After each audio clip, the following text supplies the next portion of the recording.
Halo semua, ketemu lagi sama aku Diva. Kali ini aku pengen bahas tentang Undang-Undang Nomor 6 Tahun 2011 guys, yaitu Undang-Undang tentang keimigrasian. Karena ada banyak poin-poin penting yang menurut aku itu kita perlu tahu di undang-undang tersebut. Dan kalau kalian buka website imigrasi, di situ mereka juga nyentumin ada undang-undang tersebut. Dan dari undang-undang ini ada beberapa poin yang pengen aku bahas jadi video, dan ini adalah video pertama yang aku pengen bahas. Di video pertama ini yang mau aku bahas itu adalah beberapa istilah-istilah tentang imigrasi yang menurut aku itu penting buat WNA. Misalkan kalian ini WNA yang sedang nonton dan mau ke Indonesia, mau tinggal di Indonesia, terus buat kalian juga yang menjadi penjamin atau sponsornya si WNA ini, menurut aku kita harus tahu istilah-istilah ini. Tapi nggak semua istilah-istilah ini aku sebutin di video ini, karena kan ada basic-basic kayak misalkan wilayah Indonesia itu apa, itu kan nggak perlu aku jelasin ya. Jadi buat kalian yang pengen tahu secara detail banget, kalian bisa baca langsung aja undang-undangnya di website imigrasi. Intinya yang menurut aku penting lah buat kita ketahuin, dan akan aku bahas di video kali ini ya. Oke, kita langsung aja mulai. Istilah-istilah yang mau aku bahas ini itu ada di undang-undang tersebut. Jadi kalau kalian baca di bab awal-awalnya tuh kan ada definisi-definisi tuh. Misalkan apa itu imigrasi itu dijelasin. Jadi ada beberapa istilah yang menurut aku selama pengalaman aku ngurusin kayak visa, jadi penjamin, terus dan lain sebagainya. Istilah-istilah menurut aku penting buat kalian yang mau ngurusin visa WNA misalkan, atau mau jadi penjamin buat WNA. Dengan kalian mengetahui istilah-istilah ini, menurut aku nanti kedepannya akan lebih mudah buat kalian ngurusin semua itu. Jadi kita mulai bahas bareng-bareng ya. Istilah pertama yang aku mau bahas di sini adalah orang asing. Terutama buat kalian, misalkan kalian ini foreigner yang lagi nonton video aku. Apa itu orang asing? Ini ada di pasal 1 ya. Orang asing adalah orang yang bukan warga negara Indonesia. Nah, biasanya juga kita itu bilangnya WNA, warga negara asing. Sedangkan kalau orang-orang kayak aku dan orang Indonesia lainnya, kita dibilangnya itu WNI, warga negara Indonesia. Selanjutnya, tempat pemeriksaan imigrasi. Tempat pemeriksaan imigrasi adalah tempat pemeriksaan di pelabuhan laut, bandar udara, pos lintas batas, atau tempat lain sebagai tempat masuk dan keluar wilayah Indonesia.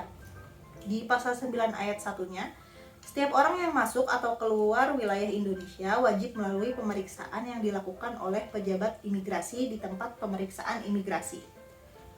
Di pasal 9 ayat 2, pemeriksaan sebagaimana dimaksud pada ayat 1 meliputi pemeriksaan dokumen perjalanan dan atau identitas diri yang sah. Maksudnya tuh kayak pemeriksaan paspor, visa. Intinya kalau kalian ini WNA dan kalian mau datang ke Indonesia, pasti nanti itu adalah tempat pemeriksaan imigrasi atau immigration checkpoint namanya. Jadi sebelum kalian benar-benar masuk Indonesia, walaupun kalian katakan udah sampai di airport atau pelabuhan atau perbatasan masuk negara Indonesia, kalian ini harus melewati tempat pemeriksaan imigrasi dulu supaya dicek dokumen perjalanannya sama petugas imigrasi. Nanti dicek tuh kayak paspor, visa, dan lain sebagainya. Oke? Poin ketiga, kantor imigrasi. Kantor imigrasi ini adalah unit pelaksana teknis yang menjalankan fungsi keimigrasian di daerah kabupaten, kota, atau kecamatan. Jadi misalkan kalian nih WNA, kalian sampai Indonesia, terus kalian butuh ada kepentingan apapun ke kantor imigrasi, itu kantor imigrasi itu tidak hanya di Jakarta, ya, tidak hanya ada di ibu kota Indonesia. Ada juga di tempat-tempat lainnya, misalkan ada yang di Depok, ada yang di Bogor, ada yang di Bandung. Misalkan kalian nih WNA, kalian bisa cek lagi di izin tinggal kalian atau visa kalian, alamat kalian itu di Indonesia di mana. Biasanya kalian ke kantor imigrasi tersebut. Misalkan di visa sama izin tinggalnya alamatnya itu di Depok misalkan. Berarti kalau kalian mengurus secara offline, itu kalian ke kantor imigrasi Depok ya. Oke, selanjutnya surat perjalanan laksana paspor Republik Indonesia.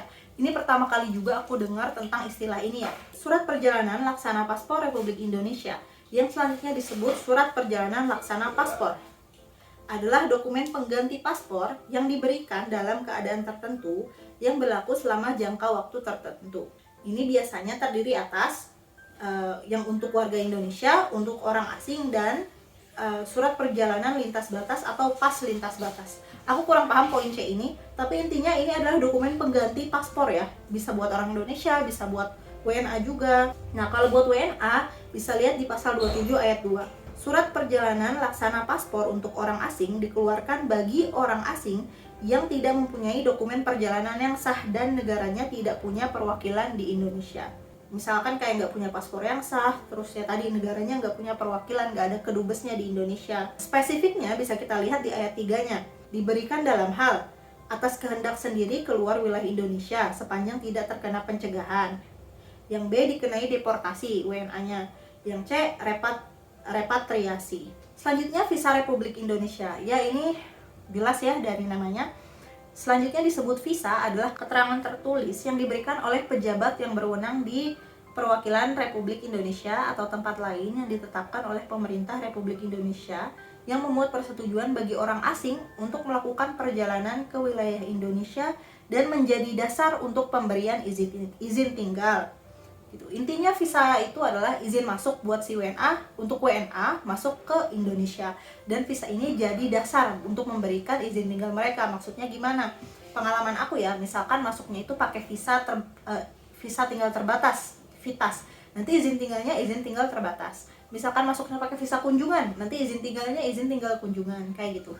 Jadi ini menjadi dasar buat jenis izin tinggal apa sih yang WNA itu akan dapatkan. Di pasal 8-nya, setiap orang asing yang masuk wilayah Indonesia wajib memiliki visa yang sah dan masih berlaku, kecuali ditentukan lain berdasarkan undang-undang ini dan perjanjian internasional. Soalnya kan tetap ada kan guys, WNA yang nggak perlu masuk Indonesia pakai visa. Misalkan dia itu dari negara yang bebas visa. Selanjutnya, tanda masuk. Tanda masuk adalah tanda tertentu berupa cap yang dibubuhkan pada dokumen perjalanan warga negara Indonesia dan orang asing, baik manual maupun elektronik, yang diberikan oleh pejabat imigrasi sebagai tanda bahwa yang bersangkutan masuk wilayah Indonesia. Biasanya kalau WNA ini masuk Indonesia, pas di imigrasi tadi, nanti di paspornya itu atau di dokumen perjalanannya itu akan dikasih tanda kayak semacam cap atau stempel kayak gitu, bahwa ini sudah masuk ke Indonesia. Di pasal 10-nya, orang asing yang telah memenuhi persyaratan dapat masuk wilayah Indonesia setelah mendapatkan tanda masuk. Dalam keadaan darurat, pejabat imigrasi dapat memberikan tanda masuk yang bersifat darurat kepada orang asing. Tanda masuk sebagaimana dimaksud pada ayat 1 berlaku sebagai izin tinggal kunjungan dalam jangka waktu tertentu. Tapi kayaknya ini kasus yang tidak umum ya. Umumnya kan masuk Indonesia pakai visa. Nanti kalau udah dicek, udah diterima sama yang staf imigrasinya di tempat immigration checkpoint tadi, baru nanti distempel, boleh masuk gitu kan. Di pasal 44, orang asing dapat masuk wilayah Indonesia setelah mendapat tanda masuk. Oke, jelas. Tanda masuk diberikan oleh pejabat imigrasi di tempat pemeriksaan imigrasi kepada orang asing yang telah memenuhi persyaratan masuk wilayah Indonesia. Ini juga jelas ya. Selanjutnya, tanda keluar adalah tanda tertentu berupa cap yang dibubuhkan pada dokumen perjalanan warga negara Indonesia dan orang asing, baik manual maupun elektronik, yang diberikan oleh pejabat imigrasi sebagai tanda bahwa yang bersangkutan keluar wilayah Indonesia. Di pasal 15-nya, setiap orang dapat keluar wilayah Indonesia setelah memenuhi persyaratan dan mendapat tanda keluar dari pejabat imigrasi. Sama lah ya kayak tanda masuk tadi. Kalau WNA masuk Indonesia ada tanda masuk, WNA keluar Indonesia ada tanda keluarnya. Orang Indonesia pun sama, kalau kita keluar Indonesia mau ke negara lain kan pasti ada cap stempel di paspor kita bahwa kita mau keluar dari Indonesia. Selanjutnya, izin tinggal. Izin tinggal adalah izin yang diberikan kepada orang asing oleh pejabat imigrasi atau pejabat dinas luar negeri untuk berada di wilayah Indonesia. Kan kalau visa tadi itu izin masuk ke Indonesia ya, itu kan baru masuknya doang. Nah, untuk tinggal di Indonesia itu ada izinnya juga, namanya izin tinggal. Nah, nanti macam-macamnya ada juga guys. Izin tinggal terbatas, tetap, kayak gitu. Nanti aku bahas di video lainnya ya. Karena di undang-undang ini juga ngebahas tentang macam-macam izin tinggal. Lanjut, pernyataan integrasi. Pernyataan integrasi adalah pernyataan orang asing kepada pemerintah Republik Indonesia sebagai salah satu syarat memperoleh izin tinggal tetap. Dari pernyataan ini jelas ya guys. Jadi kalau sebenarnya kita bahas ini bisa nanti sih, jenis-jenis izin tinggal. Misalkan WNA itu kalau masuk Indonesia, kalau awal-awal itu antara izin tinggalnya izin tinggal kunjungan, karena misalkan masuk pakai visa kunjungan nih, atau izin tinggal terbatas, kayak gitu. Nah, ada kasus di mana WNA ini bisa apply buat izin tinggal tetap, di mana itu jenis izin tinggal yang memang lebih kuat, lebih lama. Kalau izin tinggal terbatas itu kan bisa 1 tahun, 2 tahun. Izin tinggal tetap itu bisa ada yang 5 tahun, 10 tahun, 15 tahun, unlimited tuh ada juga. Yang pasti harganya beda-beda. Nah, buat WNA yang mau apply buat ITAP ini, izin tinggal tetap, yang pasti ada syarat-syaratnya ya. itu nanti salah satu persyaratannya itu ya ini pernyataan integrasi. Aku sendiri belum sampai di tahap itu, suami aku masih izin tinggal terbatas sekarang. Mungkin nanti kedepannya kalau kita apply ITAP, kita bisa sharing juga di channel ini ya.